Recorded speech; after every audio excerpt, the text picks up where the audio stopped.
కేవలముగా వాసనాలౌల్యము చేత పద్మంలో పడుకుందామనుకునేటటువంటి తుమ్మెదల జాతి అంతా కూడా ముక్కు యొక్క తన్మాత్ర అయినటువంటి వాసన యందు లౌల్యమున్న కారణం చేత నశించిపోతోంది. ఏనుగుకి స్పర్శేంద్రియమునందు లౌల్యం. ఆడ ఏనుగు కనపడితే ఒకసారి ఇలా రాసుకోకపోతే అది ఉండలేదు. అందుకే పెద్ద గొయ్యి తవ్వి పుచ్చుకర్రలు పరిచి దాని మీద గడ్డి వేసి ఒక ఆడ ఏనుగు బొమ్మ పెడతారు మట్టితో చేసి.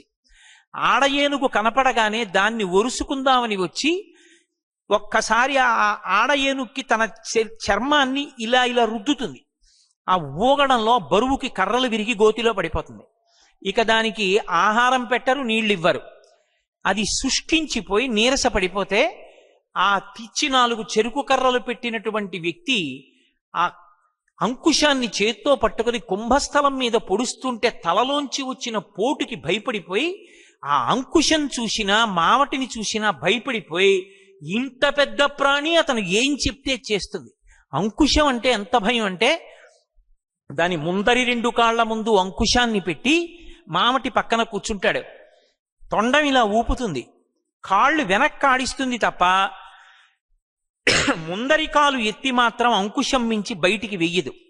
బయటికి వేస్తే అది పెట్టి తలలో పొడుస్తాడని భయం. తను కేవలం వేరొక ఏనుక్కి శరీరాన్ని రుద్దుకోవాలన్న కోరికకి స్పర్శేంద్రియ లౌల్యానికి ఏనుగు నశించిపోయింది. ఏనుగుల జాతి అంతా నశించిపోతోంది. 5 ఇంద్రియాలు బలంగా ఉన్నటువంటి మనిషి ఏ శాస్త్రము ప్రమాణంగా లేకపోతే ఉరే నువ్వు పాడైపోతావురా వాటిని ఇలా వాడుకోని చెప్పేవాడు లేకపోతే ఈ 5 ఇంద్రియములను పట్టుకుని మనసు లాగేస్తే ఎంత పతనమైపోతాడో, ఎక్కడికి వెళ్ళిపోతాడో, చిట్ట చివరికి ఎలా పాడైపోతాడో, ఇన్ని కోట్ల జన్మలు మళ్ళీ తిరియక్కుగా మారిపోతాడోనని పరమ కరుణామూర్తి అయినటువంటి పరమేశ్వరుడు వేదాన్ని ప్రమాణంగా ఇచ్చాడు. ఇచ్చి ఆచారకాండాన్ని నిర్ణయం చేశాడు. ఒరే నాయనా, మీరు మీకిచ్చిన ఇంద్రియాల్ని ఇలా వాడుకోండి. మనిషి అభ్యున్నతిని పొందాలి అంటే, భగవంతుణ్ణి చేరుకోవాలి అంటే, చేసిన కర్మ ఈశ్వరుడికి ప్రీతి కలిగించేది అవ్వాలి అంటే ఒక్క వేదాన్ని ప్రమాణంగా తీసుకుని మాత్రమే కర్మ చెయ్యాలి తప్ప వేరొకటి ఏది ప్రమాణంగా స్వీకరించినా ఆ కర్మ పరమేశ్వరుణ్ణి చేరుకునేటటువంటి మార్గంలో ప్రతిబంధకంగా తయారవుతుంది.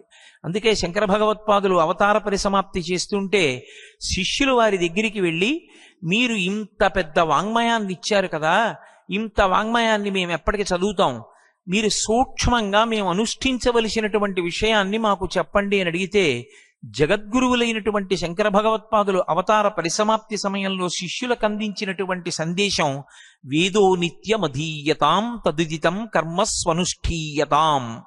వేదాన్ని ప్రమాణవాక్కుగా స్వీకరించండి, రోజు వేదం చదువుకోండి, ఆ వేదం ఎలా చెప్పిందో అలాగే ప్రవర్తించండి తప్ప వేదం చెప్పనటువంటి రీతిలో ప్రవర్తించకండి. అది మీ యొక్క సమస్త అభ్యున్నతులకు కారణమవుతుంది. వేదం చెప్పినట్లుగా మనం బ్రతకడానికే ధర్మము అని పిలుస్తారు. ధర్మము అన్న మాటకు అర్థం ఎవడికి తోచింది వాడు చేసి ధర్మాన్ని పట్టుకున్నానంటే ధర్మాన్ని పట్టుకున్నవాడు కాడు. ధర్మము అన్న మాటని అమరకోశం వ్యాఖ్యానం చేసింది, ధ్రియతేవా జనైరితి ధర్మం. ఏది పట్టుకోవాలో అది పట్టుకున్నవాడెవడో వాడే ధర్మాన్ని పట్టుకున్నవాడు. ఏది పట్టుకోవాలి? పట్టుకోవడం అంటే అనుష్ఠించడం. ఒక కర్మ చేసేటప్పుడు ఇలాగే చెయ్యాలని చెయ్యడం. ఏది చెప్పినట్టు చేస్తే ధర్మం అవుతుంది? నేను చెప్పినట్టు చేస్తే ధర్మం అవదు, లేకపోతే వేరొక ఆయన చెప్పినట్టు చేస్తే ధర్మం అవదు. ఎవరు చెప్పినట్టు చేస్తే ధర్మం అవుతుంది అంటే ఒక్క వేదం చెప్పినట్టు చేస్తేనే ధర్మం అవుతుంది. అందుకే ఆ వేదాన్ని అంత జాగ్రత్తగా రక్షించారు ఋషులు.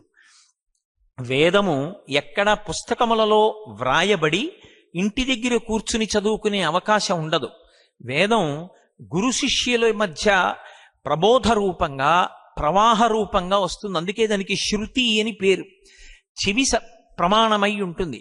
గురువుగారు కూర్చుని పాఠం చెప్తుంటే ఉదాత్త అనుదాత్త స్వరిత స్వరములతో ఆ మంత్రాన్ని పలుకుతుంటే ఎక్కడ మంత్రాన్ని ఎలా పలకాలో గురువుగారిని చూసి ఆ గురువుగారి దగ్గర శిష్యుడు తెలుసుకుంటాడు.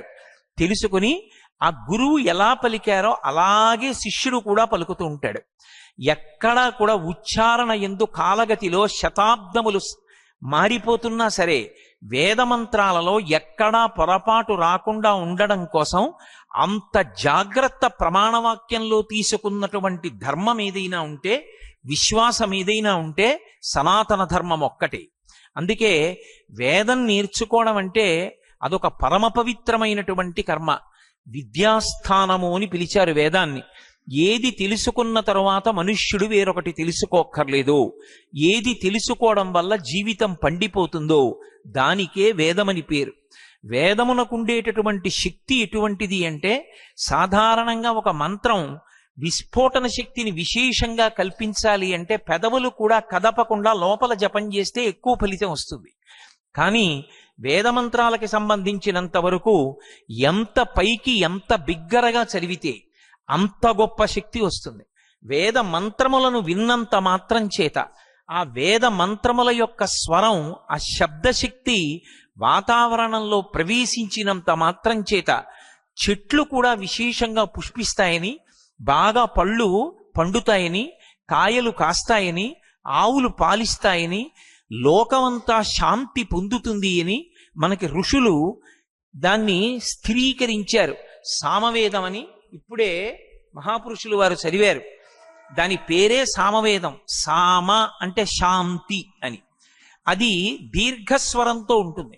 దీర్ఘస్వరంతో ఉండేటటువంటి ఆ సామవేదం పాడుతూ ఉండగా దాన్ని విన్నంత మాత్రం చేత పశుర్వేత్తి శిశుర్వేత్తిర్వేత్తిగా నరసంఫణిహి అన్నట్లుగా పసిపిల్లల దగ్గర నుంచి పెద్దల వరకు ఎంత ప్రశాంతతనో పొందుతారు.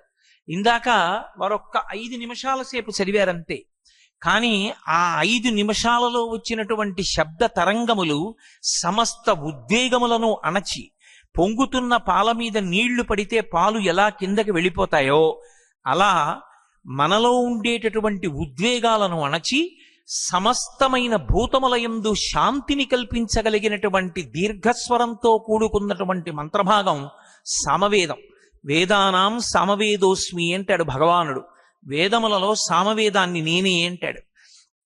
అటువంటి వేదం పైకి చదివినంత మాత్రం చేత విశేషమైనటువంటి శక్తినిస్తుంది. మీరు ఏదైనా ఒక వాక్యాన్ని పట్టుకుని దాని అర్థం తెలియకుండా అదే పనిగా చదివారనుకోండి, దాని వలన ఏ ప్రయోజనం వస్తుంది అని నన్ను అడిగితే ఈ ప్రయోజనం వస్తుంది అని చెప్పడం కష్టం. రాముడు దశరథుని కుమారుడు అని, రాముడు దశరథుని కుమారుడు అన్న వాక్యానికి అర్థం తెలియని వ్యక్తి ఒక 1000 మాటలు చదివాడు అనుకోండి, ఇప్పుడు అతనికి ఏ ఫలితం వచ్చింది అని నన్ను అడిగారు అనుకోండి, ఆయనకు ఫలితం వచ్చిందని చెప్పడం కష్టం. కానీ రామనామం 1000 మాటలు పలికాడు కాబట్టి బహుశా నామోచ్చారణ ఫలితం కలగచ్చు. కానీ వేదమంత్రం అలా కాదు. వేదమంత్రం చెప్పేటటువంటి వ్యక్తికి వేదమంత్రం యొక్క అర్థం తెలిసి ఉండొచ్చు, తెలియకపోవచ్చు. వేదమంత్రాన్ని వింటున్న వాడికి వేదమంత్రం యొక్క శక్తి, దాని అర్థం తెలియచ్చు, తెలియకపోవచ్చు. కానీ వేదాన్ని చదివినంత మాత్రం చేత ఆ వేద మంత్రముల యొక్క శబ్ద తరంగములు వాతావరణంలో ప్రవేశించినంత మాత్రం చేత సమస్త భూతములు కూడా సంతోషాన్ని పొందుతాయి, అందరూ శాంతిని పొందుతారు. ఆఖరికి వృష్టిని కురిపించడానికి, అంటే ఎక్కడో అంతరిక్షంలో ఉండిపోయినటువంటి నీటితో కూడుకున్న మేఘాల్ని భూమండలం మీదకి పిలిచి ఇక్కడ వర్షించేటట్టుగా చెయ్యగలిగినటువంటి శక్తి కూడా దేనికున్నది అంటే ఒక్క ఆ వేద మంత్రములకే ఉన్నది. ఆ మంత్రములు అంత శక్తివంతములు. అందుకే ఆ వేదంలో ఉండేటటువంటి మంత్రాలకి ఎక్కడా కూడా భవిష్యత్ కాలమునందు తేడా రాకూడదని దాన్ని రకరకాల పాఠాలుగా మార్చారు. శిఖాపాఠమని, క్రమపాఠమని, ఘనపాఠమని పాఠం కింద ఉంటుంది. ఉన్నప్పుడు అదే మాటని ముందుకి వెనక్కి తిప్పి చెప్తూ ఉంటారు. ఎందుకలా ఆ పాఠం చెప్పడం అంటే వేద మంత్రంలో ఒక్క అక్షరం కూడా పొరపాటున కొత్తది వచ్చి చేరడం కానీ, ఉన్న అక్షరం వెళ్ళిపోవడం కానీ జరగకుండా ఉండడం కోసం వేదాన్ని రక్షించడానికి అంత జాగ్రత్త తీసుకున్నారు. అందుకే మహాత్ములైనటువంటి వారి జీవితంలో ప్రప్రథమమైనటువంటి కర్తవ్యంగా వాళ్ళు స్వీకరించినది ఏది అంటే వేదాల్ని కాపాడడమే. ఒకప్పుడు నడిచే దేవుడిని పేర్గాంచినటువంటి మహాపురుషులు, అపర శివావతారమైనటువంటి వ్యక్తి, నడిచే శంకర భగవత్పాదులై ఈ భారతదేశాన్నంతటినీ 4 చెరగుల సన్యాస ధర్మాన్ని అనుసరించి పాదచారి అయి పర్యటించినటువంటి మహాపురుషులు, ప్రాతస్మరణీయులు, కంచికామకోటి పీఠాధిపత్యం వహించినటువంటి జగద్గురువులు శ్రీ శ్రీ శ్రీ చంద్రశేఖరేంద్ర సరస్వతి మహాస్వామి వారు ఈ రాజమహేంద్రవనానికి వచ్చి ఇక్కడ చాతుర్మాస్య దీక్ష చేసినటువంటి సందర్భంలో ఇక్కడ ఉన్న సంపన్న బ్రాహ్మణ కుటుంబాల్ని పిలిచి మీరు వేద పరిరక్షణ చెయ్యవలసి ఉంటుందని ఆ కుటుంబాలకి ఉత్సాహాన్ని కల్పించి ఇక్కడ ఉన్నటువంటి ఈ వేదశాస్త్ర పరిషత్తు ఏర్పడడానికి కారకులయ్యారు. ఆయన ఆశీర్వచనంతో ప్రారంభమైనటువంటి ఈ వేదశాస్త్ర పరిషత్ ఇవాళ నేను సరిగ్గా చెప్పగలిగితే 74వ వసంతంలోకి ప్రవేశించింది అంటే కామకోటి పీఠాధిపత్యం వహించినటువంటి మహాస్వామి వారికి వేద పరిరక్షణ మీద, వేదం నిలబడాలని వారికి ఉన్నటువంటి తాపత్రయం మీద ఎంత అధ్యవసాయం ఉందో, వారి ఆశీర్వచన బలం ఎంత గొప్పదో మనకు అర్థమవుతుంది.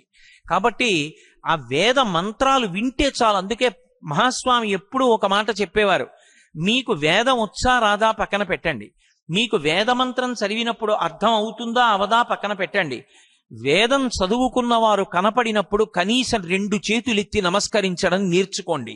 వేదం చదువుకున్న వాళ్ళకి నమస్కరిస్తే, వేదం చదువుకున్న వాళ్ళని గౌరవిస్తే అంతకన్నా మనం చెయ్యడానికి ప్రత్యేకమైన కర్తవ్యం ఉండదు. అంత గొప్పది వేదం. అటువంటి వేదమే ప్రమాణవాక్కు. ఆ శృతిలో చెప్పబడినటువంటి విషయాన్ని, వేదాంతర్గతమైన విషయాన్ని మనం తెలుసుకోగలమో తెలుసుకోలేమో, మనం చదువుకుంటామో చదువుకోలేమో అని ఆ వేదంలో ఉన్నటువంటి విషయాన్ని వేరొక ప్రమాణంగా మనకి అందించినటువంటి మహాపురుషులు ఋషులు. అందుకే ఋషుల చేత చెప్పబడినటువంటి ధర్మసూత్రములను స్మృతులు అని పిలుస్తారు. గౌతమ మహర్షి వేదంలో ఉన్నటువంటి కొన్ని మంత్రములను తీసి క్రోడీకరించి అందించారు. వాటిని గౌతమ స్మృతి అంటారు. అలాగే యాజ్ఞవల్క మహర్షి అందించారు, దాన్ని యాజ్ఞవల్క్య స్మృతి అంటారు. అలా అత్రి మహర్షి అందించారు, ఆయన పేరు మీద స్మృతి. అలా ఒక్కొక్క ఋషి శృతిలో ఉన్నటువంటి సూత్రములని తీసి, మంత్రములని తీసి అనుష్ఠించడానికి యోగ్యమైన రీతిలో సంకలనం చేసి మనకిచ్చారు. మనం వేదం చదువుకోలేకపోతే కనీసం స్మృతి గ్రంథాలని చదువుకోవాలి. అందుకే స్మృతి ఎప్పుడూ కూడా వేదం నుంచి విడివడదు. అందుకే శృతిని పాటించే వాళ్ళని శ్రౌత ధర్మం అంటారు, స్మృతిని పాటించే వాళ్ళని స్మార్తులు అంటారు. స్మార్తుల యొక్క ధర్మానుష్ఠానానికి శ్రౌతి యొక్క ధర్మానుష్ఠానానికి తేడా ఉండదు. ఎందుకంటే శృతిలో ఏది చెప్పారో స్మృతిలో అదే చెప్తారు. కాళిదాస మహాకవి రఘువంశ కావ్యం చేస్తూ ఒక మాట అంటాడు, శృతేరివార్ధం స్మృతిరన్వగచ్చత్ అంటాడు. దూడ ఆవు వెంట ఎలా వెడుతుందో అలా స్మృతి శృతిని అనుసరించి వెడుతుంది. వేదంలో ఉన్నదాన్ని స్మృతి గ్రంథాలు చెప్తాయి. వేదం తెలియకపోతే ప్రమాణంగా స్మృతిని స్వీకరించాలి. నాకు శృతి స్మృతి కూడా తెలియవండి అంటే అప్పుడు పురాణాన్ని స్వీకరించాలి. పురాణం ఎందుకు వింటారు అంటే పురాణం 5 లక్షణముల చేత ఉంటుంది. సర్గశ్చ ప్రతిసర్గశ్చ వంశో మన్వంతరానిచ వంశానుచరితం చైవ పురాణం 5 లక్షణం. వేదంలో ఉన్న విషయాన్ని భూతద్దంలో పెట్టి చూపిస్తుంది. చరిత్ర వేరు, పురాణం వేరు. పురాణమునకు ఇతిహాసము అని పేరు. ఇతిహాసము అంటే ఇతిహాసం, ఇది ఇట్లే జరిగినది, ఇది ఇలా జరగలేదు, కాల్పనికము, ఎవరో కృతకంగా రచించినటువంటిది కాదు. యథార్థముగా ఏది జరిగిందో దాన్నే మనకి పురాణ రూపంలో అందిస్తారు. అందుకే పురాణంలో మీకు కనపడేటటువంటి వ్యక్తులను ఎప్పుడూ కూడా పాత్రలని పిలవకూడదు. పాత్రలు అని పిలిస్తే దాని అర్థం ఏమిటి అంటే అవి సత్యములు కావు, కల్పన చేయబడినవి అని గుర్తు. ఎవరో కూర్చుని ఒక పుస్తకాన్ని రచన చేశాడు అనుకోండి, ఆయన ఒక కథని సృజించాడు. అప్పుడు అందులో ఉన్నటువంటి పాత్రల్ని పాత్రలు అంటారు, తండ్రి తల్లి అన్న తమ్ముడు వాళ్ళని. కానీ రామాయణంలో రామచంద్రమూర్తి యొక్క జీవితం కానీ, మహాభారతంలో చెప్పబడిన విషయాలు కానీ, భాగవతాదులలో చెప్పబడిన విషయాలు కానీ చరిత్ర కావు, అవి ఇతిహాసం. అంటే అలాగే జరిగినవి. అందుకే శ్రీరామాయణంలో వాల్మీకి మహర్షి కూడా వ్యక్తి, మహాభారతంలో వ్యాస మహర్షి కూడా ఒక వ్యక్తి. అందులో వారికి కూడా భాగం ఉంది. అది కల్పించి రచింపబడలేదు. చరిత్రలో ఉండేటటువంటి పరిమితి పురాణానికి ఉండేటటువంటి విశాలమైన దృక్పథము వేరుగా ఉంటాయి. చరిత్ర ఒక వ్యక్తి జీవితం ఎక్కడ పరిసమాప్తమైందో అక్కడ ఆగిపోతుంది. శ్రీకృష్ణదేవరాయల వారు ఎప్పుడు పుట్టారు, ఎలా పెరిగారు, ఎవరి దగ్గర చదువుకున్నారు, రాజ్యాన్ని ఎలా పరిపాలించాడు, ఎవరిని వివాహం చేసుకున్నాడు, ఎందుకు చనిపోయాడు, ఎప్పుడు చనిపోయాడు, ఇది చెప్తే చరిత్ర. కృష్ణదేవరాయలు వారనబడేటటువంటి పేరుతో ఆ జీవుడు అంత సంస్కార బలంతో రావడానికి కారణం ఏమిటి, ఆ జీవుడు అంతకు ముందు ఏ పుణ్యం చేస్తే అటువంటి సంస్కార బలాన్ని పొందాడు, కృష్ణదేవరాయల వారిగా ఒక శరీరంలో ఉన్నప్పుడు ఏం చేశాడు, ఆ చేసినటువంటి కర్మల యొక్క ఫలితం చేత శరీరం పడిపోయేటప్పుడు చిట్ట చివరి ఆలోచనగా ఏది ఆయనలో ఉంది, ఆ ఆలోచన కారణం చేత శరీరం పడిపోయిన తర్వాత కృష్ణదేవరాయల వారి జీవుడు ఏమయ్యాడు, ఇది చెప్పగలిగినది పురాణం. అందుకే పురాణం ఒక జీవుడు ఏమయ్యాడో చెప్తుంది. చెప్పినప్పుడు వేదాన్ని ప్రమాణం చేసుకుని చెప్తుంది.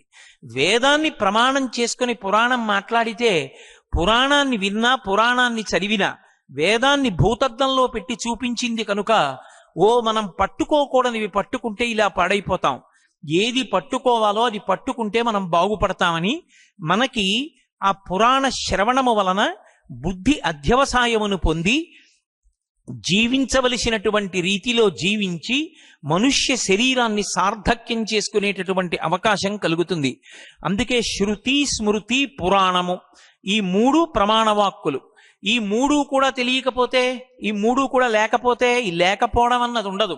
సీతమ్మ తల్లి సుందరకాండలో అడుగుతుంది రావణాసురుణ్ణి, అసలు ఇహసంతో నవాసంతి సతోవా నానువర్తసే తథాహి విపరీతాతే బుద్ధిరాచారవర్జిత అని అడిగింది.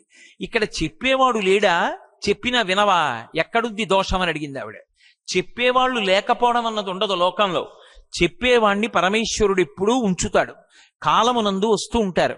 కానీ చెప్పినటువంటి వాడు చెబుతున్నా ఆ చెప్పిన విషయము సత్యమని పూనికను పొంది మనం దాన్ని అనుష్ఠించాలనేటటువంటి అధ్యవసాయము బుద్ధి యందు ఏర్పడనంత కాలము అది రాతి మీద ఉన్న విత్తనం మీద వర్షపు చినుకు పడితే ఎలా ఉంటుందో, ఆ అవతల వ్యక్తి చాలా విషయం తెలుసున్నటువంటి వాడు, భగవద్భక్తి కలిగినటువంటి వాడు, ఆస్తిక్య బుద్ధి కలిగినటువంటి వాడు మాట్లాడినా అవతల వాడు పొందేటటువంటి ప్రయోజనం అంతే ఉంటుంది.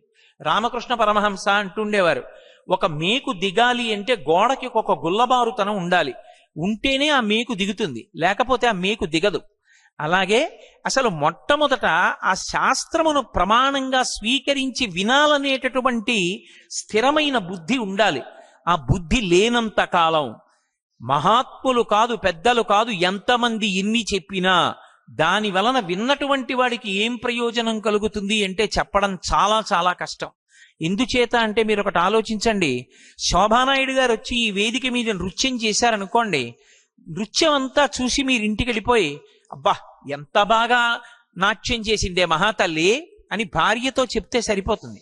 ఎంత బాగా చేశారండి, ఏం చేశారండి అంటే మనం చేసి చూపించలేము, చేసి చూపించక్కర్లేదు కూడా, చాలా బాగా చేశారంటే చాలు.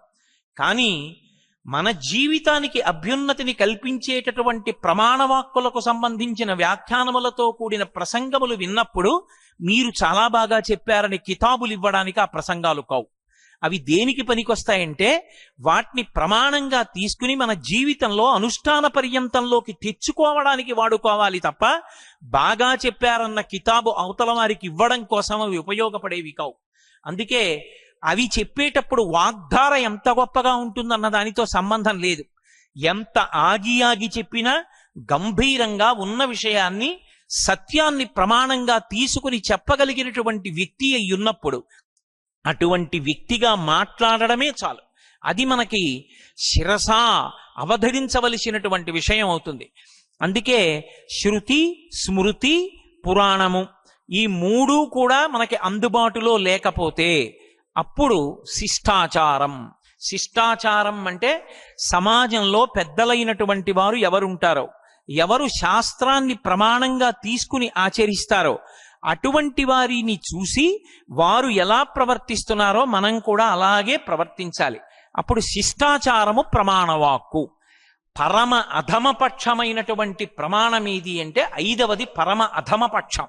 అంటే ఇక చెప్పడానికి అవకాశం లేకపోతే చిట్ట చివరి ప్రమాణవాక్కుగా 5వది చెప్తారు. ఏది అంటే అంతరాత్మ ప్రబోధం. అంతరాత్మ ప్రబోధము అన్న మాటకు అర్థం ఏమిటంటే మనలో అంతరాత్మ ఉంటుంది, అది ఎప్పుడూ మంచిని చెప్తుంది తప్ప అది చెడు చెప్పదు. ఇక్కడ నాకు బంగారం గొలుసు కనపడింది అనుకోండి, ఆ గొలుసు తీసుకో, అందాం అనిపించింది అనుకోండి, ఆ గొలుసు తీసుకోదు. తప్పు నీకెందుకు?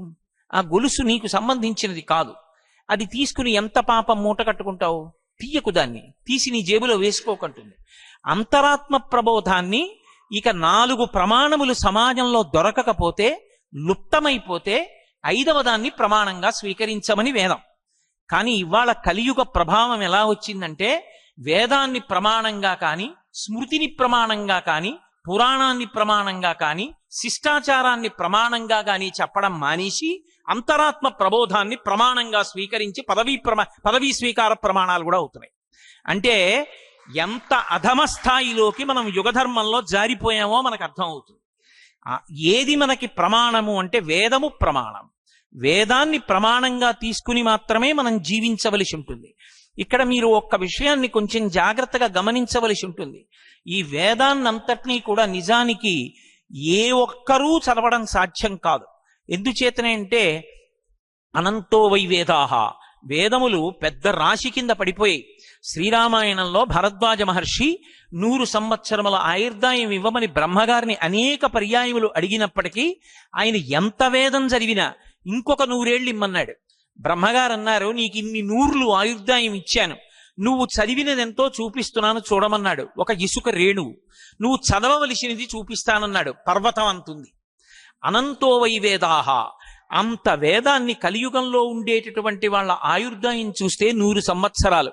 శతమానం భవతి శతాయు పురుషస్య తేంద్రియ ఆయుష్దేవేంద్రియే ప్రతిష్టతి.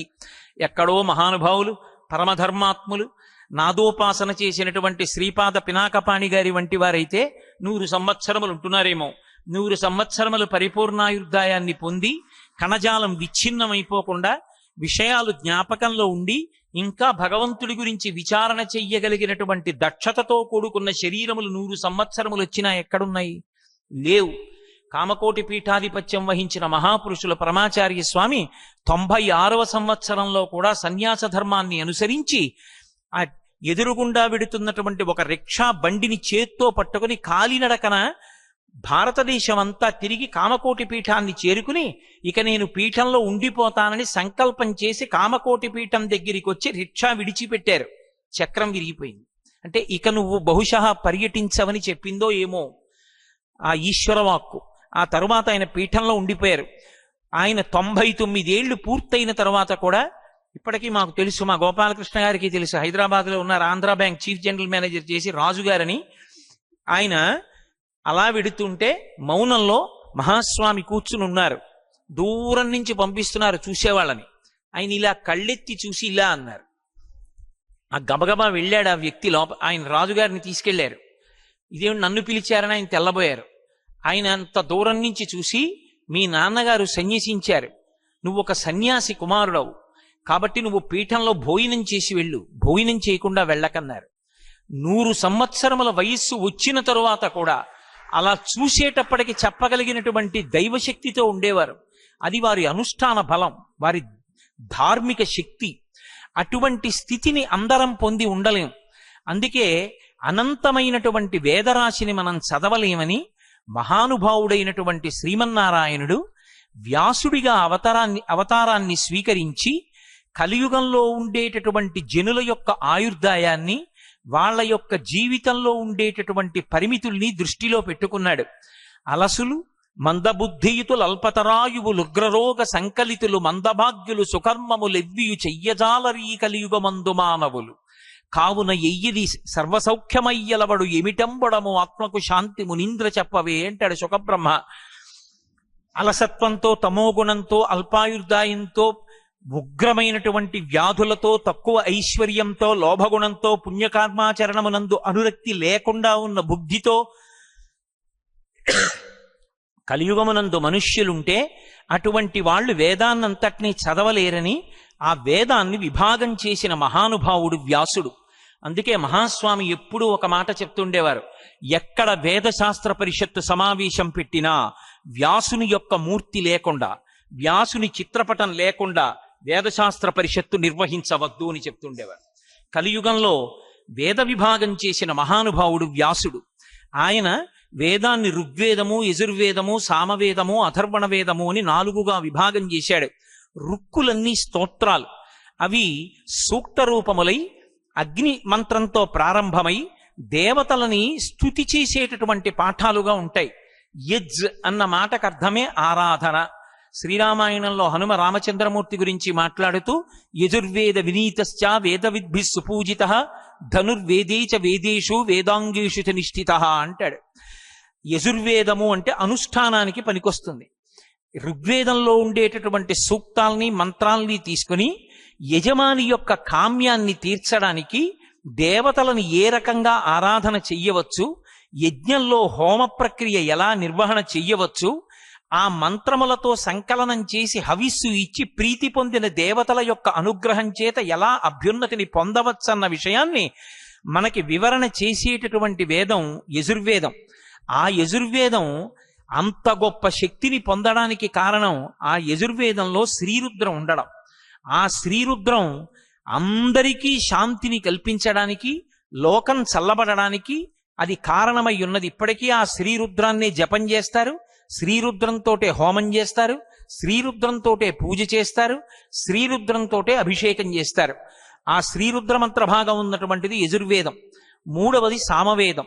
సామవేదం వేద భాగాలన్నిటిలోకి కూడా అద్భుతమైనటువంటి వేదంగా చెప్పబడింది. ఉద్గాత నియమము అని దేవీ భాగవతంలో సామవేదం గురించి చెప్తూ ఒక ప్రత్యేకమైనటువంటి ఉపాఖ్యానం. అన్నిటికన్నా దమ్ము పట్టి దీర్ఘస్వరంతో మంత్రం చెప్పడం చాలా కష్టమైనటువంటిది సామవేదమే. సామవేదం ఇవాళ 5 నిమిషాలే చదవమన్నారు, కానీ నిజంగా పండితులు సామవేదం చదువుతుంటే అద్భుతం, పరవశించిపోయాను నేను. ఆ సామవేదం శాంతికారకం. ఆ సామవేదం మనుష్యుని యొక్క మనసుని చల్లబరుస్తుంది. అందుకే సామవేదం చదివే వాళ్ళు ఎప్పుడైనా స్వరభంగం అయితే దోషం పట్టకూడదు.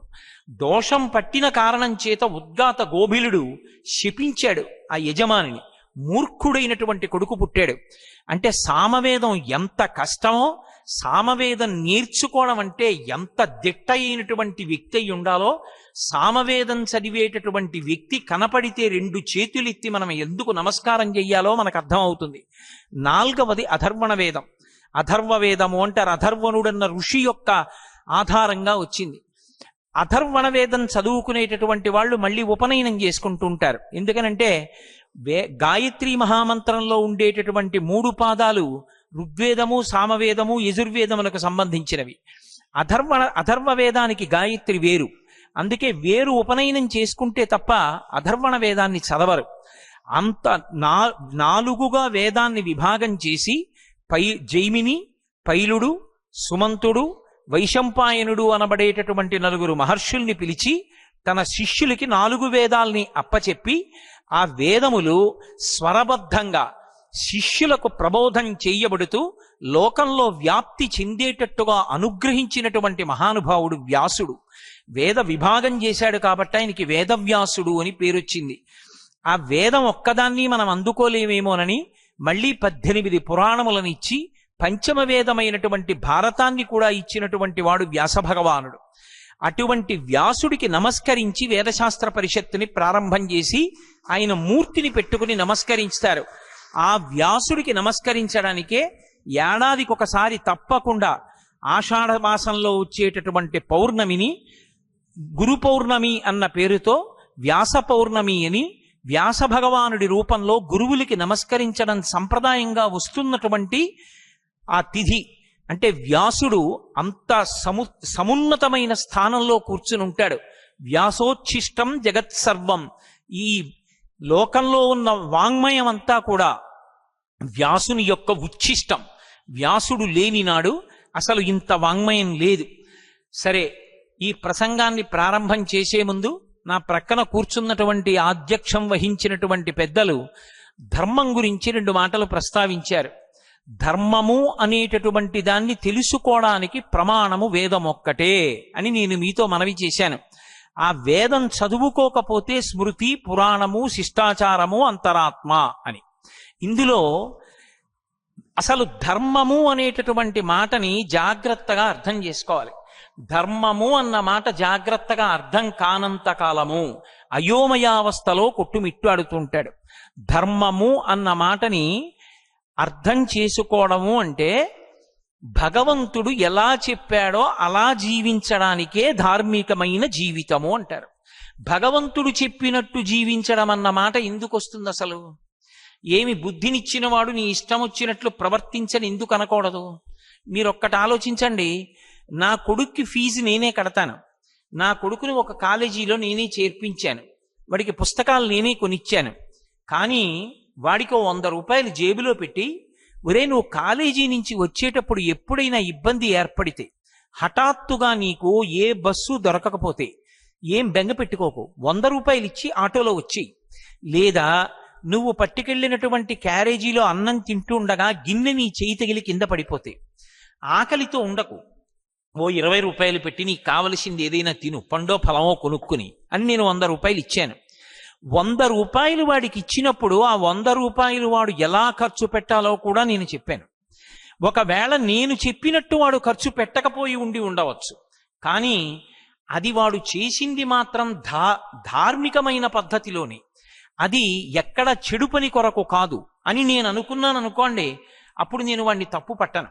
నేను చెప్పిన పనులే కాకుండా వాడు హఠాత్తుగా కాలేజీకి వెళ్ళినప్పుడు మంచి పుస్తకం, ఇది మీరందరూ చదవవలసిన పుస్తకం అని తీసుకొచ్చి అక్కడ పెట్టారు, అందరూ కొనేసుకోవడంలో తెచ్చిన పుస్తకాలు అయిపోతున్నాయి. ఆ పుస్తకం 100 రూపాయలు. మళ్ళీ పుస్తకాలు ఇంకో నెల పోయాక వస్తాయన్నారు. 100 రూపాయలు పెట్టి నా కొడుకు ఆ పుస్తకం కొనేసుకున్నాడు. ఇప్పుడు నా కొడుకు తప్పు చేశాడా ఒప్పు చేశాడా అంటే, ఆ పుస్తకంలో ఏది ఉన్నది అది వాడు ఎందుకు చదవాలనుకుంటున్నాడు అన్న దాన్ని బట్టి నేను నిర్ణయిస్తాను. నేను చెప్పనిది కొనేశాడని కొట్టేయను వాడిని. వాడు కొనుక్కున్న పుస్తకం వాడికి అభ్యున్నతిని కల్పించేదనుకోండి, పరమాచార్య స్వామి వారి అనుగ్రహ భాషణముల సంకలనం అది. నేను పరమ సంతోషించి నా కొడుకుని కౌగిలించుకుంటాను. 100 రూపాయలు ఇచ్చిన నేను నా కొడుకు దాన్ని ఎలా ఖర్చు పెట్టుకోవాలో చెప్పాను. జ్ఞానేంద్రియ కర్మేంద్రియములనిచ్చి, మనసునిచ్చి, బుద్ధినిచ్చి, ఇంత శక్తిని మనుష్యునకు పెట్టినటువంటి పరమేశ్వరుడు వీటిని ఎలా వాడుకోవాలో చెప్పకపోతే నాశనం చేసేయడానికి ఒక్క ఇంద్రియం చాలు. ఒక్క కన్ను బాగా పనిచేసినందుకు ఒక జాతి నశించిపోతోంది. చూపుకి ఆకర్షింపబడుతుంది దీపపు పురుగు. దీపాన్ని చూసి అది తినే వస్తువు అనుకుని వెళ్ళి దీపం మీద వాలుతుంది, రెక్కలు ఊడి కింద పడిపోతుంది. అరే ఇన్ని పురుగులు కింద పడిపోయి మనం ఎందుకురా వాడమని ఆలోచించవు, వెళ్ళి వాలుతూనే ఉంటాయి, కింద పడిపోతూనే ఉంటాయి, కుప్పలు కుప్పలుగా పడిపోతాయి, రెక్కలు పక్కన పడిపోతాయి పురుగులు. తెల్లవారి లేచి కాకులు బల్లులు తినేస్తాయి. కన్ను బాగా పనిచేసినంత మాత్రం చేత ఒక జాతి అంతా నశిస్తోంది. చెవి లౌల్యమును పొంది ఉన్న కారణం చేత ఒక జాతి మొత్తం పోతోంది. లేడికి పాట వినడం అంటే ఇష్టం. అది లతా మంగేష్కర్ పాడిందా, ఎంఎస్ సుబ్బలక్ష్మి గారు పాడారా, దానికి అనవసరం. పాట వింటే చాలు. వేటగాడు చెట్టు మీద కూర్చుని కింద వలపన్ని చెట్టు మించి పాట పాడతాడు. పిచ్చిలేడి పైకి చూస్తూ పాట వినపడుతున్న దిశగా చెవి పెట్టి పరిగెత్తుకొస్తుంది. కింద ఉన్నటువంటి వలలో కాళ్ళు పడి కింద పడుతుంది. కింద పడడం ఏమిటి, కాళ్ళకి బలం ఉంటే లేచి పారిపోతుందని చెట్టు దిగి వచ్చినటువంటి వేటగాడు మొట్టమొదట దొంగ పెట్టి దాన్ని కాళ్ళ మీద కొట్టి కాళ్ళు విరిచేస్తాడు. ఇక ఆ లేడి పరిగెత్తలేదు. ఆ తర్వాత దాన్ని ఏం చేస్తాడన్నది నేను చెప్పక్కర్లేదు. కేవలం చెవికి లౌల్యం ఉంటే ఒక జాతి నశించిపోతోంది. నాలుకకి లౌల్యం ఉంటే ఒక జాతి పోతోంది.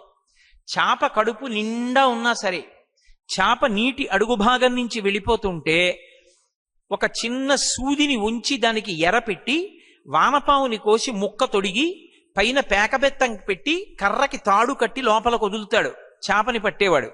అలా వెళ్ళిపోతున్న చాప కడుపు నిండుగా ఉన్నా ఒక్కసారి ఎర్రని కొరికి రుచి చూద్దామని కొరుకుతుంది. లోపల ఉన్న సూది అంగిట్లో గుచ్చుకుంటుంది. ఆ పైనున్న పేకబెత్తం నీటిలో ములుగుతుంది. చాప పడిందని గుర్తు ఎరిగి ఇలా అంటాడు. ఆ త్రాటితో పాటుగా చాప వచ్చి గట్టు మీద పడిపోతుంది. నీటిలోంచి బయట పడగానే కొట్టుకుంటుంటే దాని నోట్లోంచి ఆ సూది తీసేసి బుట్టలో పడేస్తాడు. కడుపు నిండుగా ఉన్నా కూడా ఒకసారి ఎర్రని కొరకాలనేటటువంటి భ్రాంతితో రసేంద్రియమునందు లౌల్యమును పొందినటువంటి చేపల జాతి అంతా అప్పటి నుంచి ఇప్పటి వరకు అలా నశించిపోతూనే ఉంది. ఇక వాసన, వాసన చేత భ్రమించి వాసన చేత లౌల్యమును పొంది నశించిపోతున్నటువంటి జాతి ఒకటి ఉంది. తుమ్మెద ఉంటుంది. అది పద్మంలో ఉండేటటువంటి మకరందం తాగడానికి వెడుతుంది. వెళ్ళి ఆ పద్మంలో కూర్చుని మకరంద పానం చేసేస్తుంది. కడుపు నిండిపోయింది, ఎగిరి వెళ్ళిపోవచ్చుగా. ఆ కేసరముల నుండి వచ్చేటటువంటి పుప్పుడి వాసన చూస్తూ ఎంత బాగుందో ఈ వాసనని పద్మంలో పడుకుంటుంది.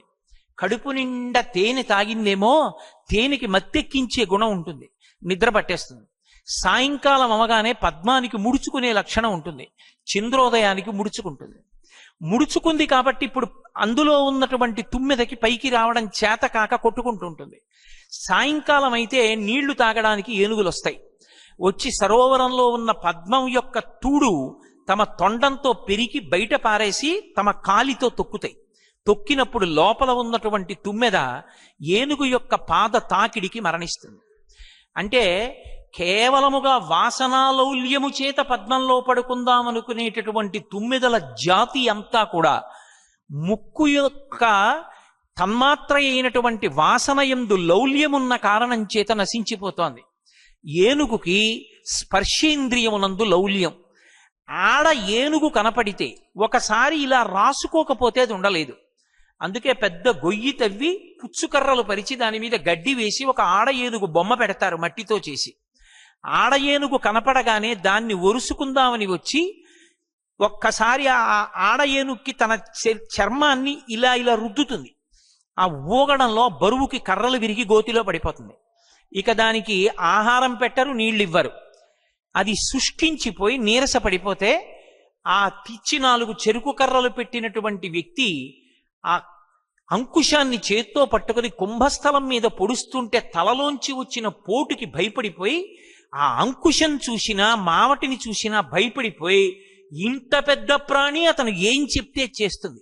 అంకుశం అంటే ఎంత భయం అంటే దాని ముందరి 2 కాళ్ల ముందు అంకుశాన్ని పెట్టి మావటి పక్కన కూర్చుంటాడు. తొండం ఇలా ఊపుతుంది, కాళ్ళు వెనక్కి ఆడిస్తుంది తప్ప ముందరి కాలు ఎత్తి మాత్రం అంకుశం మించి బయటికి వెయ్యదు. బయటికి వేస్తే అది పెట్టి తలలో పొడుస్తాడని భయం. తను కేవలం వేరొక ఏనుక్కి శరీరాన్ని రుద్దుకోవాలన్న కోరికకి స్పర్శేంద్రియ లౌల్యానికి ఏనుగు నశించిపోయింది. ఏనుగుల జాతి అంతా నశించిపోతోంది.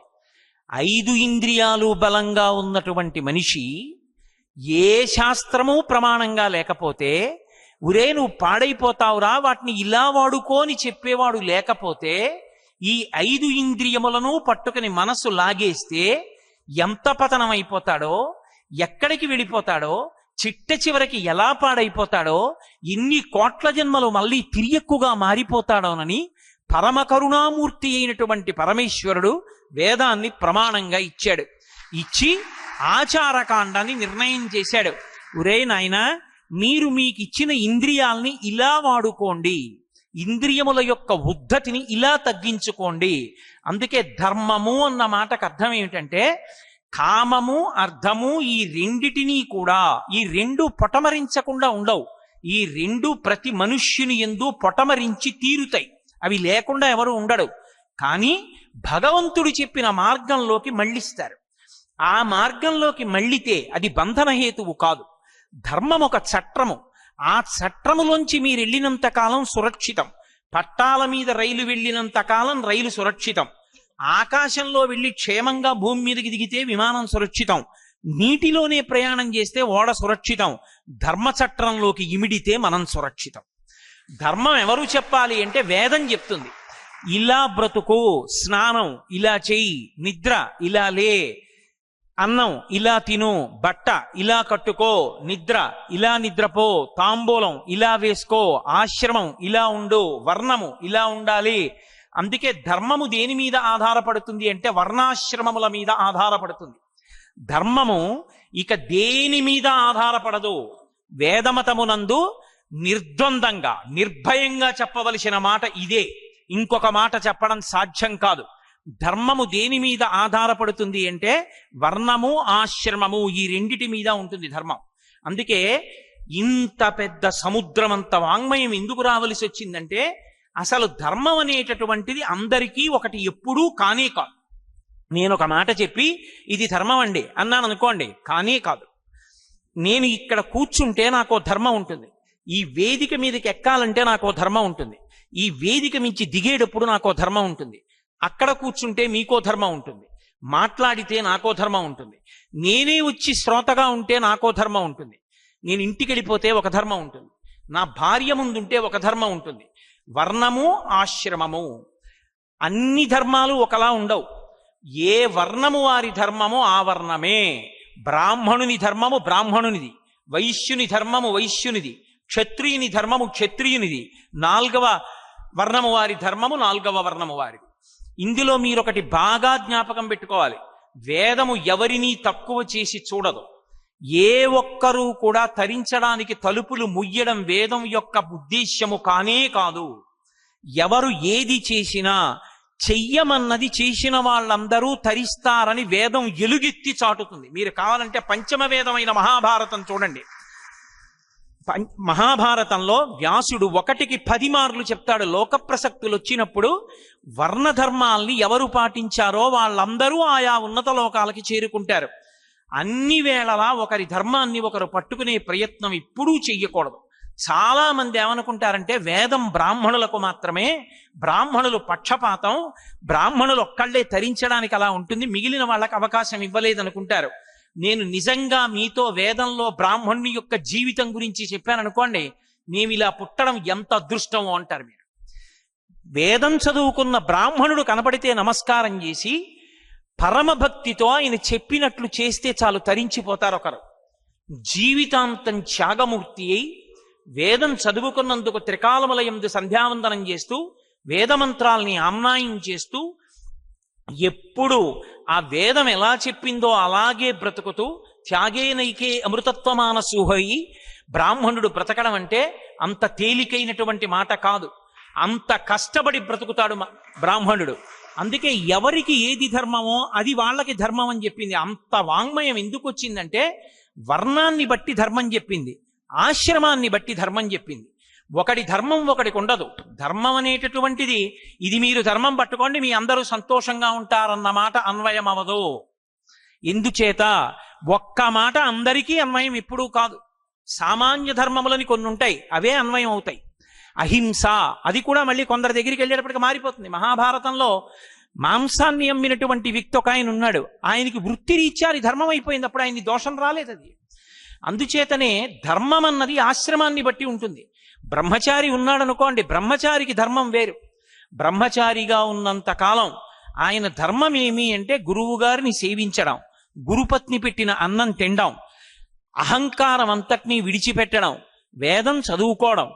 బ్రహ్మచారికి ఉపవాసం లేదు. ఏకాదశి ఉపవాసంలో మినహాయింపబడిన వాళ్ళల్లో బ్రహ్మచారి ఒకడు. ఎందుకంటే బ్రహ్మచారి బలంగా ఉండాలి, బాగా చదువుకోవాలి. అందుకే మేము వేద పాఠశాల పెట్టాం కానండి, వేద విద్యార్థులకి అన్నం మాత్రం పెట్టమని ఎవరు అనరు. వేద పాఠశాల పెట్టారు అంటే అన్నం కూడా పెట్టవలసిందే. ఎందుకంటే బ్రహ్మచారి అన్నం తినకుండా వేదం ఎక్కడి నుంచి చదువుకుంటాడు? బ్రహ్మచారికి ఉపవాసం లేదు. ఎందుకు లేదు అంటే బలంగా ఉండాలి, బాగా చదువుకోవాలి, బాగా ఆమ్నాయం చెయ్యాలి స్వరం పెట్టి. అందుకే బ్రహ్మచారి యొక్క ధర్మం వేరు. కాటుక పెట్టుకోకూడదు, తాంబూలం వేసుకోకూడదు, ఆయన ఎక్కడా కూడా అద్దం చూసుకోకూడదు, భోగం పట్ల అనురక్తితో ఉండకూడదు, దానం పట్టకూడదు, రేపటికని దాచుకోకూడదు. ఆకలేస్తే సన్యాసి ఎలా పెడతాడో అలా భిక్ష కోసం పెడతాడు. గృహస్థుకి ప్రధాన ధర్మం ఏమిటి అంటే బ్రహ్మచారికి సన్యాసికి భిక్ష పెట్టడం. మరి బ్రహ్మచారి ధర్మం ఒకటి. బ్రహ్మచారికి చెప్పిన ధర్మం నేను సభలో చెప్పి మీ అందరూ పాటించండి అంటే ఎలా కుదురుతుంది? కుదరదు. బ్రహ్మచారి ధర్మం బ్రహ్మచారిది. నేను చెప్పే మాటల్లో ధర్మం బ్రహ్మచారులు పట్టుకోవలసింది బ్రహ్మచారులు పట్టుకోవాలి. గృహస్థు యొక్క ధర్మం గృహస్థుది. గృహస్థు దానం పట్టచ్చు, భోగం వేదం ఎలా చెప్పిందో అలా అనుభవించవచ్చు. ఎందుకని? మీరు ఋషుల యొక్క, వేదం యొక్క, ఈశ్వరుడు యొక్క హృదయాన్ని అర్థం చేసుకోవాలి. అసలు మనుష్యునికి కామము లేకుండా ఉండడం సాధ్యము కానే కాదు. కామము పొటమరించి తీరుతుంది. వస్తువుల పట్ల కామం విడిచిపెట్టండి. ఎవరో మహాపురుషులు పుట్టుక చేత నిస్సంగులైన శుకబ్రహ్మ వామదేవుడు వంటి వారిని పక్కన పెట్టండి, 199 మంది అథవా 100 మంది స్త్రీ పురుష సంబంధమైన కామం కూడా పొందుతారు. గర్భాష్టమంలో ఉపనయనం చేయమని ఎందుకు చెప్పారు? గర్భాష్టమం అంటే బ్రాహ్మణుడికి అమ్మ కడుపులో ఉన్న 10 నెలలు కూడా లెక్కలో పెట్టుకుని 7 సంవత్సరముల 2 నెలలు వచ్చేటప్పటికి ఉపనయనం చేయమన్నారు. ఎందుకు అంటే లింగ వివక్ష తెలుస్తుంది కాబట్టి. ఆయన యొక్క తేజశక్తిని ఓజోశక్తిగా మార్చడానికి ప్రయత్నం చేసింది శాస్త్రం.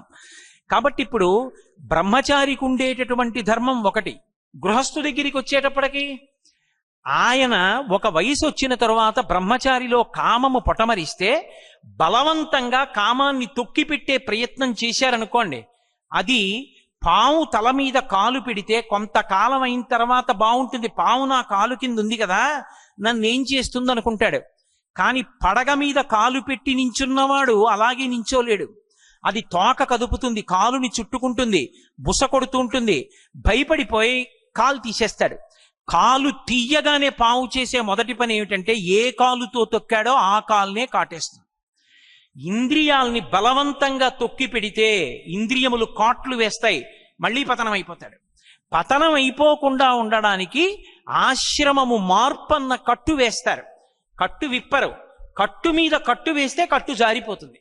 బ్రహ్మచర్యాశ్రమము మీదే గృహస్థాశ్రమం అన్న కట్టు వేస్తారు. వేస్తే ఇప్పుడు ఆమె ధర్మపత్ని, అంతేకాని ఆమె కామపత్ని కాదు. ఆమెను స్వీకరించి తన యొక్క కామం ఆమె యందు ఉంచుకుంటాడు. ఆమెతో కలిసి యజ్ఞం చేస్తాడు, ఆమెతో కలిసి యాగం చేస్తాడు, ఆమెతో కలిసి భోగం అనుభవిస్తాడు. దాని వలన అర్థం కలిగింది. పుత్రుడు పుత్రిక, ఆడపిల్ల పుట్టింది కాబట్టి కన్యాదానం చేసి దశ పూర్వేషాం దశాపరేషాం, మగపిల్లవాడు పుట్టాడు కాబట్టి ఆయనకి ఉపనయనం చేస్తే రేపొద్దున్న తండ్రి శరీరం పడిపోయిన తర్వాత గయాశ్రాద్ధం పెట్టి ఇంట్లో పూజా మందిరంలో మంగళహారతి ఇస్తూ గోత్రనామాలతో పూజ పరంపరాగతంగా నడిచేటట్టు చేస్తాడు. కాబట్టి ధర్మపత్ని వలన, ధర్మబద్ధమైన కామము వలన అర్థము కొడుకు కూతురు కలిగారు. గృహస్థుకుండేటటువంటి ధర్మం వేరు, బ్రహ్మచారి ధర్మం వేరు, మారిపోయింది. వానప్రస్థు ఆయన ధర్మం వేరు, సన్యాసి ఆయన ధర్మం వేరు. అందుకే మీరు చూడండి, బ్రహ్మచారికి కాని, గృహస్థుకి కాని, వానప్రస్థుకి కాని, సన్యాసికి కాని 4 ఆశ్రమాల్లో ఏ ఆశ్రమానికి కూడా ధర్మము నుండి మినహాయింపు మాత్రము లేదు. ఎవరికైనా సరే నిన్ను ధర్మం నుంచి మినహాయించేశాం, నీకు ధర్మం అన్వయం అవ్వదు అనేటటువంటి ఆశ్రమము మాత్రము ఉండదు సనాతన ధర్మంలో. అందరూ ధర్మాన్ని పట్టుకోవలసిందే. సన్యాసి కాషాయం కట్టుకున్నా ఆయనకో ధర్మం ఉంది. ఆయన అగ్నిహోత్రం చేయకూడదు, అగ్నిహోత్రం మీద తన కొరకు అని వండుకోకూడదు, భిక్షావందనం ద్వారా వచ్చినటువంటి అన్నాన్ని మాత్రమే తినాలి. అగ్ని సంపర్కాన్ని విడిచిపెట్టేశాడు కాబట్టి ఆయన శరీరం పడిపోయిన తరువాత ఆ శరీరాన్ని కూడా అగ్ని సంస్కారం చేయరు. భూమిలో పెట్టి దాని మీద తులసి కోట పెడితే బృందావనం, శివలింగం పెడితే అధిష్టానం. అంటే సన్యాసికి కూడా ధర్మం ఉంది. సన్యాసి వాహనం ఎక్కకూడదు, సన్యాసి కేవలము పాదచారి అయి తిరగాలి. పీఠాధిపతి అయి పీఠ పరంపర, పీఠంలో ఉండేటటువంటి వైభవం అంతా వెనక ఏనుగులు, గుర్రాలు, ఒంటెలు వస్తున్నా సరే తాను శిష్యులు మోసిన పల్లకీలో కాని కాలి నడకన కాని వెళ్ళాలి తప్ప వాహనం ఎక్కి సన్యాసి ఎన్నడూ తిరగరాదు. అది సన్యాసికి ప్రధాన ధర్మం. చాతుర్మాస్య వ్రతం చేయడం సన్యాసికి ప్రధాన ధర్మం. ఇవి నేను విడిచిపెడతాను అన్నప్పుడు సన్యాసాశ్రమ ధర్మాన్ని అనుసరించినట్లుగా చెప్పడం చాలా కష్టం అవుతుంది. ధర్మము ధర్మమే. ఏ ఆశ్రమంలో ఉన్న వాళ్ళైనా ఆ ఆశ్రమానికి సంబంధించినటువంటి ధర్మాన్ని పాటించవలసిందే. అన్ని ఆశ్రమాల్లోకి సర్వోత్కృష్టమైన ఆశ్రమం ఇది అని అడిగారు. రామాయణం చెప్పినా, భారతం చెప్పినా, భాగవతం చెప్పినా అన్ని ఆశ్రమములలోకి గొప్ప ఆశ్రమం ఏది అంటే గృహస్థు యొక్క ఆశ్రమం. ఎందుచేత అంటే గృహస్థ అనేటటువంటి వాడు లేనినాడు బ్రహ్మచారికి అన్నం లేదు, సన్యాసికి భిక్ష లేదు. అసలు ఇంతమందికి భిక్ష పెట్టి సన్యాసి వైరాగ్యం వచ్చి శరీరం ఉంటే ఉంది, పడిపోతే పడిపోయిందని బతుకుతాడు. బ్రహ్మచారి ఎవరో పెట్టిన అన్నంతో వేదం నేర్చుకుంటాడు. గృహస్థు 10 మందిని పిలిచి ఆతిథ్యం ఇచ్చి పంచయజ్ఞములు చేసి సమాజం నిలబడేటట్టు చేసి తను తరించేవాడు గృహస్థు. అందుకే గృహస్థాశ్రమ ధర్మము అన్ని ధర్మములలోకి గొప్పది. ధర్మంలో బాగా కిందకి రావడానికి అవకాశం అందుకే గృహస్థుకి కల్పించారు. ఎందుకు కల్పించారు అంటే మీరు వేదం స్పృశించినటువంటి అంశం ఉండదు. బట్ట కట్టుకోవడం దగ్గర నుంచి స్నానం వరకు స్పృశిస్తుంది. స్నానంలో గృహస్థు దగ్గరికి వచ్చేటప్పటికి ఒకవేళ నువ్వు చన్నీటి స్నానం చెయ్యలేకపోతే, తలమించి నీళ్లు పోసుకోలేకపోతే విభూతి ఒంటి మీద చల్లుకో, చాలు, నీ స్నానం అయిపోయినట్టే. నువ్వు సంధ్యావందనం చెయ్యలేక మృత్యుశయ్య మీద ఉంటే నీ కొడుకు సంధ్యావందనం చేసి నోట్లో తీర్థం పోస్తే సంధ్యావందనం చేసినట్లే. అంటే ధర్మం నుంచి మినహాయింపు ఇవ్వలేదు. ధర్మంలో ఆచరణమునందు గృహస్థుకు ఉండేటటువంటి కష్టాన్ని దృష్టిలో పెట్టుకుని కొంచెం కిందకెళ్ళడానికి అవకాశం ఇచ్చింది. ఒకరోజు ఏ కారణం చేతనో సంధ్యావందనం చేయడం కుదరలేదు. సంధ్యావందనం చేసేవాడికి చెప్పి వెళ్ళవచ్చు, అయ్యా మీరు అర్ఘ్యం ఇచ్చిన జలం ఉంచండి నేను వస్తానని చెప్పి వెళ్ళి అర్ఘ్యం ఇచ్చిన జలాల్లోంచి తీర్థం పుచ్చుకుని అప్పుడు తన అన్నమో పలహారమో తినచ్చు. అప్పుడు సంధ్యావందనం చేసినట్టే. ఎందుకు ఇచ్చింది గృహస్థుకి మినహాయింపు? అంటే గృహస్థు అనేకమైన ఒత్తిడుల మధ్య ఉంటాడు. అందుకే ధర్మాన్ని అంత కఠినంగా పట్టుకోమంటే అవకాశం ఉండొచ్చు, ఉండకపోవచ్చు. కానీ అన్నీ వదిలిపెట్టేసి నీ ఇష్టం వచ్చినట్టు తిరిగని మాత్రం వేదం ఒప్పుకోదు. అవకాశాన్ని, శరీరమునకు ఉండేటటువంటి దౌర్బల్యాన్ని దృష్టిలో పెట్టుకుని అవకాశాలు ఇచ్చుకుంటూ పెడుతుంది. చాలా మంది తెలియక ఒక మాట అంటూ ఉంటారు, మూఢాచారాలండి అంటారు. మూఢాచారాలని చెప్పినటువంటి వాళ్ళందరి యొక్క కోరిక ఏమిటంటే ఆవుని చంపేయాలి కాబట్టి, ఆవుని చంపేస్తున్నామంటే బాగుండదు కాబట్టి దానికి కుక్క అని పేరు పెట్టి కొట్టడం. కుక్క అని పేరు పెడుతున్నాం కనుక ఆవు అని తెలిసి కుక్క అంటూ కొట్టి ఆవుని చంపడం ఎటువంటిదో, వేదం చదవకుండా, రామాయణ భారత భాగవతాలు చదవకుండా, వేద ధర్మం ఎంత గొప్పదో తెలుసుకోకుండా, వేదము మౌఢ్యము, ఇది మూఢాచారమని మాట్లాడడం కూడా అంతే దారుణం. ఆవుని చంపి కుక్కని చంపానని చెప్పడం ఎంత తప్పో, వేదం చదవకుండా మూఢాచారం అని చెప్పడం అంతే తప్పు. వేదం ఎక్కడా కూడా మీరు ఇలాగే చేసి తీరండి, ఇలా చేయకపోతే పాడైపోతారు అందం, ఏ భూమికలో ఉన్నవాడైనా చెయ్యడానికి అవకాశం ఇస్తుంది. ఆచారకాండ మనసుని శుద్ధి చేయడానికి పనికొస్తుంది. అందుకే మీరు ఏది పట్టుకోవడానికి ఏ స్థితిలో ఉన్నారో చూస్తుంది. ఏకాదశి ఉపవాసం చెయ్యండి.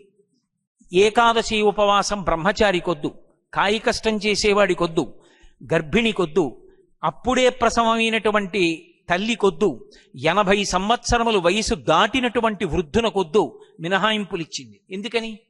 ఆ వ్యక్తి ఉపవాసం చేస్తే శరీరం పడిపోతుంది. అందుకే వారికి ఉపవాసం నుంచి మినహాయింపించింది. వేదం ఎక్కడ ఇలా చెయ్యి చూపించి మనుష్యులు పాడైపోయేటట్టు ఆచారం పాటించమని చెప్పింది? ఎక్కడా వేదం అలా చెప్పలేదు. అలా నువ్వు అనుకుంటున్నావు ఏమీ చదువుకోకుండా. వేదం చదివితే వేదం మనిషి తరించడానికి ఎన్ని మార్గాలు చెప్పిందో అర్థం అవుతుంది. అందరికీ సాధారణంగా అందరిలో ఉండే అభిప్రాయం ఏమిటంటే అసలు ఇంత ఆచారకాండ ఎందుకు అంటారు. నేను ఒక్క మాట చెప్తాను, జ్ఞాపకం పెట్టుకోండి. ఆయన ఎక్కడో అమెరికాలో చదువుకుని వచ్చాడు. ఒక గోరు చుట్టు వేసినప్పుడు వచ్చినటువంటి పుండు కొయ్యడం ఆయనకి అలవోక, కోసేయగలడు. కానీ ఆయన అలా కొయ్యడు. ఒక గోరు చుట్టు కొయ్యాలి అంటే ఒక ఆపరేషన్ చేసే డాక్టర్ ఏ సూట్ వేసుకోవాలో ఆ సూట్ వేసుకుని ఆ శస్త్రచికిత్స చెయ్యవలసిన గదిలోకి వెళ్ళి కోస్తున్నాడు. 4 వీధుల కూడలలో నిలబడి వాహనాల్ని నియంత్రించేటటువంటి రక్షక భటుడు తాను ఎలా పడితే అలా నించుని చేతిలో ఆ సంజ్ఞ పట్టుకోవచ్చు. కానీ ఆయన ఒక ప్రత్యేకమైనటువంటి వస్త్రములను ధరిస్తున్నాడు. కొంత చోట్ల కొంతమంది కార్మికులు ఒక రకమైన దుస్తులు ధరిస్తారు. ఇవాళ అనేకమైనటువంటి చోట్ల ఆ ఉద్యోగానికి చెందిన వాళ్ళమో అని గుర్తుపట్టడానికి వీలైనటువంటి పత్రాన్ని మెడలో వేసుకుంటారు, ఒక బ్యాడ్జ్ వేసుకుంటారు, ఒక టోకెన్ని. ఒక ట్రైన్ వెళ్ళడానికి ఒక సిగ్నల్ ఇస్తారు, ప్రమాదం కాదు, వెళ్ళవచ్చు వెళ్ళకూడదు అని చెప్పడానికి. ఇవన్నీ దేనికి వచ్చాయి? ఆచారము అంటే ఇలా పాటిస్తే నువ్వు క్షేమంగా ఉంటావు, నువ్వు భద్రంగా ఉంటావు. ఏమీ పాటించకుండా మనసుని మీరు స్వచ్ఛంగా ఉండమన్నారనుకోండి, ఒక్కనాటికి సాధ్యం కాదు. మనసు అలా మాట వినదు. మనసు కొన్ని కోట్ల జన్మల నుంచి స్వేచ్ఛగా తిరగడానికి అలవాటు పడిపోయింది. మీరు పూజకి కూర్చోగలరేమో, మనసుని పూజలో కూర్చోబెట్టండి.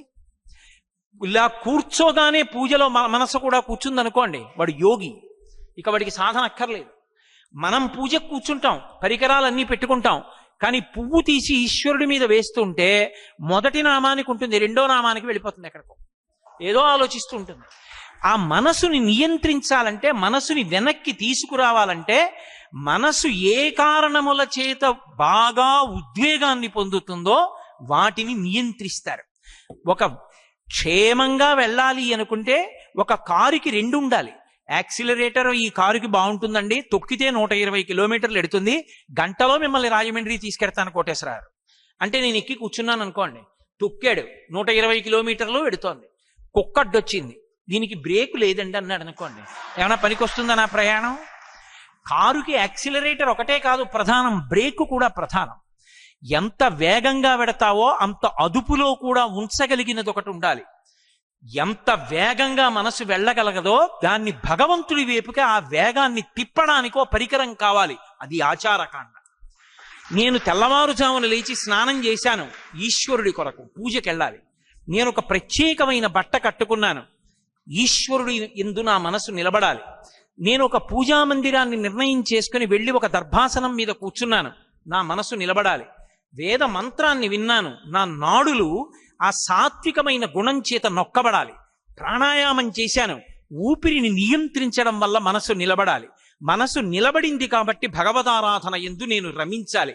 అప్పుడు క్రమంగా మనసు యొక్క వేగం అంతా ఈశ్వరుడి వైపుకు తిరుగుతుంది, అస్తమానం ఆయన్నే పట్టుకోవడం అలవాటు చేసుకుంటుంది. మనసుంటే చాలదా అండి అంటాడు ఒకడు, మనసుంటే చాలదా? నిజమే, నేనేం పూజలు చేయనండి, మనసుంటే చాలదా, ఎందుకండి ఇవన్నీ అంటాడు. మంచిదే, నే కాదన్నా.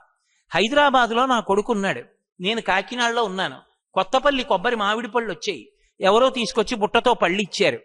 ఆ పళ్ళు ఇలా గడ్డి విప్పి చూడగానే వచ్చిన వాసన చూసి నా కొడుకు జ్ఞాపకానికి వచ్చాడు, కొత్తపల్లి కొబ్బరి పండు అంటే ఎంత ఇష్టం, హైదరాబాద్లో ఉన్నాడు పాపం అని నాకు తెలిసిన వాళ్ళని పిలిచి ఓ బుట్టలో పెట్టి కాస్త ఇది బస్సుకి ఇచ్చి, మా వాడి ఇంటి దగ్గర బస్ స్టాప్లో డ్రైవర్ని అడిగి తీసుకోమని చెప్పండి, ఫోన్ చేస్తాను, కాస్త బస్సులో పంపిద్దురు అని పంపించాను.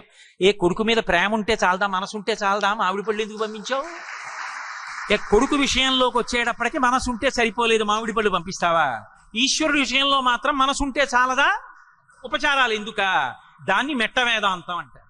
కాబట్టి అవి ఎందుకు వచ్చాయి అంటే, ఆచారకాండ ఎందుకు వచ్చింది అంటే నీకు ప్రీతి భగవంతుని యందు ఉద్దీపనం కావడానికి.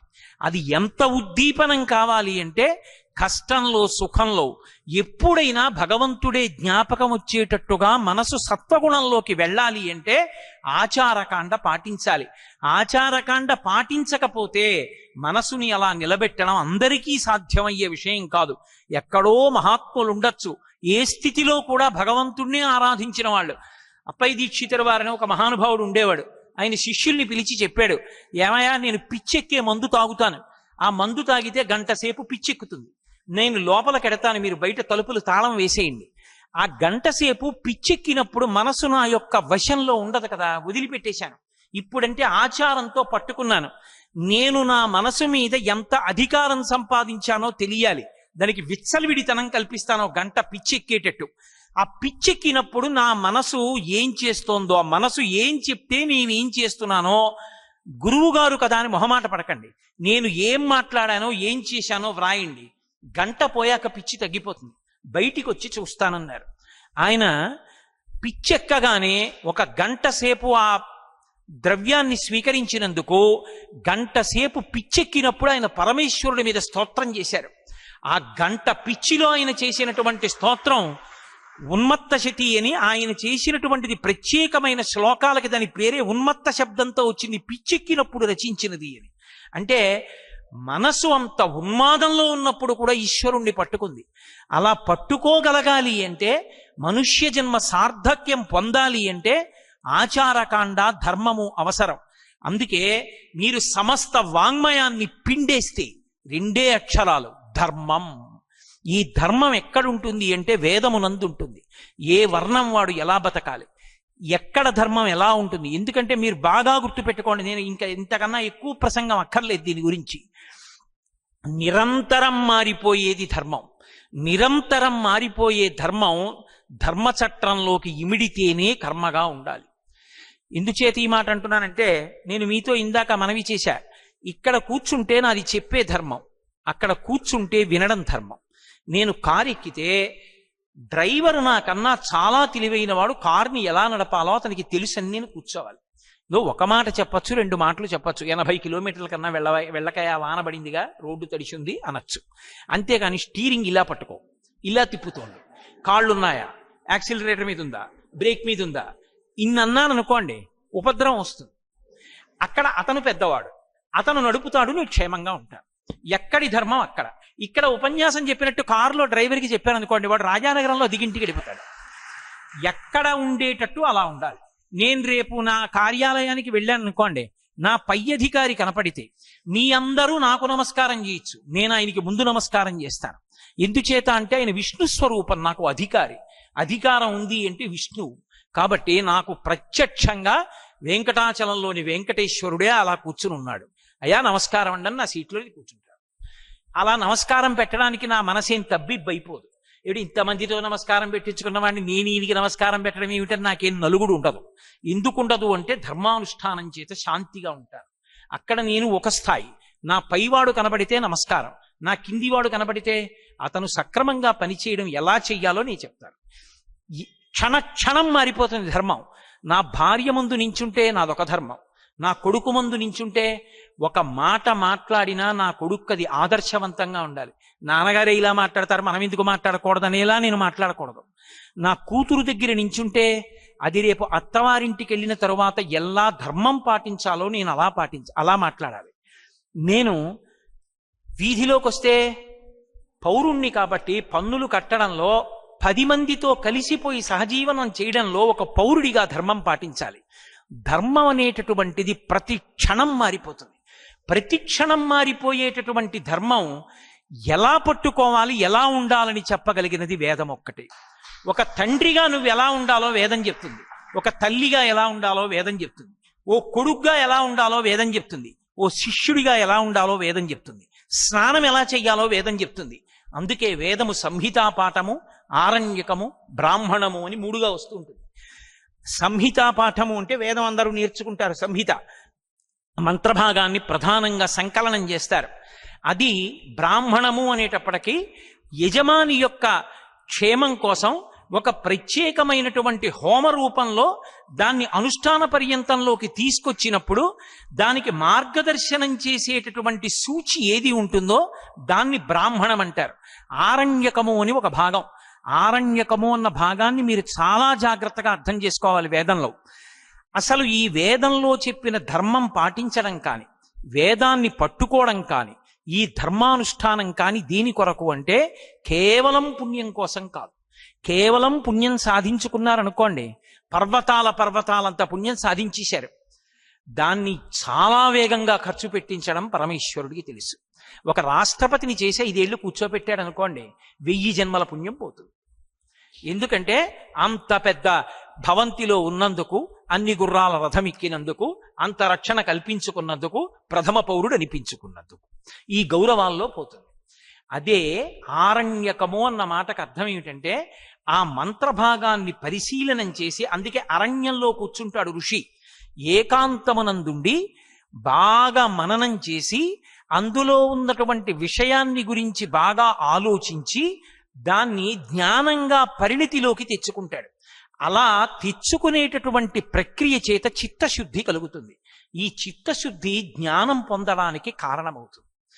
ఆవు పాలు పట్టుకొచ్చారనుకోండి, అయ్యా కోటేశ్వరారు పాలు తాగండి అని తెచ్చారు చెంబుతో, ఇలా పొయ్యండి అన్నాను, ఇలా పాత్ర పట్టాను, ఆ పాత్ర లోపల బూది ఉంది, అయ్యయ్యో దాని నిండా బూడిది ఉందండి, అందులో ఎలా తాగుతారు, పక్కన పెట్టేయండి అని ఇంకో పాత్ర తెచ్చారు. అసలు పాత్రకి శుద్ధి లేకుండా అందులో పదార్థం ఎలా పోస్తారు? పాత్రకి శుద్ధి కావాలి. పాత్రకి శుద్ధి లేనిది కాదు, ఉన్నదే. దానికి తర్వాత మలినం అంటుకుంది. మీరు బాగా గమనించండి. మీ దగ్గర ఒక రాగి పాత్ర ఉంది, నేను దాన్ని మీరు బాగా శుభ్రం చేయండి అని కొంత చింతపండు, కొంత ఉప్పు, దానితో పాటుగా కొంచెం ఆవు పేడ ఇచ్చాను. ఇప్పుడు ఈ 3 కలిపి రాగి పాత్ర తోమారు మీరు. ఇప్పుడు ఈ రాగి పాత్ర తోమడానికి మీరు ఉపయోగించిన చింతపండు, ఉప్పు, ఆవు పేడ, పోని పేడ పక్కన పెట్టండి. ఈ చింతపండు, ఉప్పు చారు కాచుకోవడానికి పనికొస్తాయా? మళ్ళీ ఇక పనికిరావు. కానీ దేనికి పనికొచ్చాయి? పాత్ర మెరిసిపోతూ తయారైంది. పాత్ర మెరిసిపోతూ తయారయ్యేటట్టు చింతపండు, ఉప్పు చేశాయా? మెరిసిపోతూ ఉన్న పాత్రకి పట్టుకున్న మలినాన్ని పోగొట్టాయా? కొత్తగా మెరిసేట్టు చేయలేదు. ఆ మెరుపు దానికి ఎప్పుడూ ఉంది. ఇప్పుడు ఆ మెరుపుకి అడ్డంగా మలినం వచ్చింది. ఆ మలినం పోయేటట్టు చేసే చింతపండు ఉప్పు. మలినం పోగొట్టడానికి ఉపయోగించిన చింతపండు ఉప్పు ఇక ఉపయోగించుకోవడానికి పనికిరావు. అలాగే ఇక్కడ పట్టుకున్నటువంటి మాలిన్యాన్ని తొలగించడానికి పుణ్యకర్మ చేశారనుకోండి. ఎందుకు చేస్తున్నావు ఈ పుణ్యకర్మ? చిత్తశుద్ధి కొరకు. చిత్తశుద్ధి కొరకు కర్మ చేశారనుకోండి. అందుకే ఇష్టాపూర్తములను ఎందుకు చేస్తారంటే చిత్తశుద్ధి కొరకు చెయ్యాలి. ఇప్పుడు ఏమైంది? చిత్తశుద్ధి ఏర్పడింది. చిత్తము శుద్ధి పొందితే ఏదో ఒకనాడు ఈశ్వరుడి కారుణ్యము కలుగుతుంది. అది ఎప్పుడు కలుగుతుంది అంటే చెప్పడం కష్టం. ఎప్పుడో కలుగుతుంది. కలిగిన ఉత్తర క్షణంలో జ్ఞానము కలుగుతుంది. జ్ఞానము కలిగితే అంతటా ఉన్నది బ్రహ్మమే అన్నది ఎరుకలోకి వస్తుంది, అనుభవంలోకి వస్తుంది. అది ఎప్పుడు కలుగుతుంది అన్నది చెప్పలేం. అది భక్తితో కర్మాచరణం చేసుకుంటూ వెళ్ళిపోవడమే. అన్నం ఉండేవాడు ఏం చేస్తాడు? ఓ కుక్కర్ తీసుకొస్తాడు, కుక్కర్ శుభ్రంగా కడుగుతాడు, అందులో నీళ్లు పోస్తాడు. ఓ డబ్బా బియ్యం పోస్తే 2 డబ్బాలు నీళ్లు పోస్తాడు. ఆ కుక్కర్ మీద మూత పెడతాడు, దాని మీద ఓ గ్యాస్కెట్ పెడతాడు, పెట్టి మూత పెడతాడు. మూత పెట్టి దాని మీద కూత వేసే పరికరాన్ని పెడతాడు. 4 వైపులా కొట్టి చూస్తాడు. అగ్నిహోత్రం మీద పెడతాడు, అగ్ని వెలిగిస్తాడు. లోపల ఉన్న ప్రతి బియ్యపు గింజ అన్నం మెతుకు ఎప్పుడవుతోందో తెలుసుకుంటాడా? అక్కర్లేదు. ప్రతి బియ్యపు గింజ అన్నపు మెతుకు అయిపోగానే కుక్కరే కూసేస్తుంది, అగ్ని ఆపేస్తాడు. కుక్కర్ని పెట్టేటప్పుడు అశ్రద్ధగా పెట్టారనుకోండి, మూత పేలిపోతుంది. కర్మ చేసేటప్పుడు భక్తితో అన్న మాటకు అర్థం ఏమి అంటే పరమేశ్వరుడు ఎలా బ్రతకమన్నాడో అలా, అది ధర్మం. అలా బ్రతికిన వాడికి చిత్తశుద్ధి కలిగి చిత్తశుద్ధి వలన జ్ఞానము కలుగుతుంది. ఆ చిత్తశుద్ధికి ఉపకరణముగా వేదమంత్రం మారడాన్ని ఆరణ్యకం అంటారు. ఆరణ్యకం తర్వాత ఉపనిషత్తు వస్తుంది. అందుకే ఉపనిషత్తు జ్ఞానభాగం, గురు శిష్య సంవాదంగా ఉంటుంది.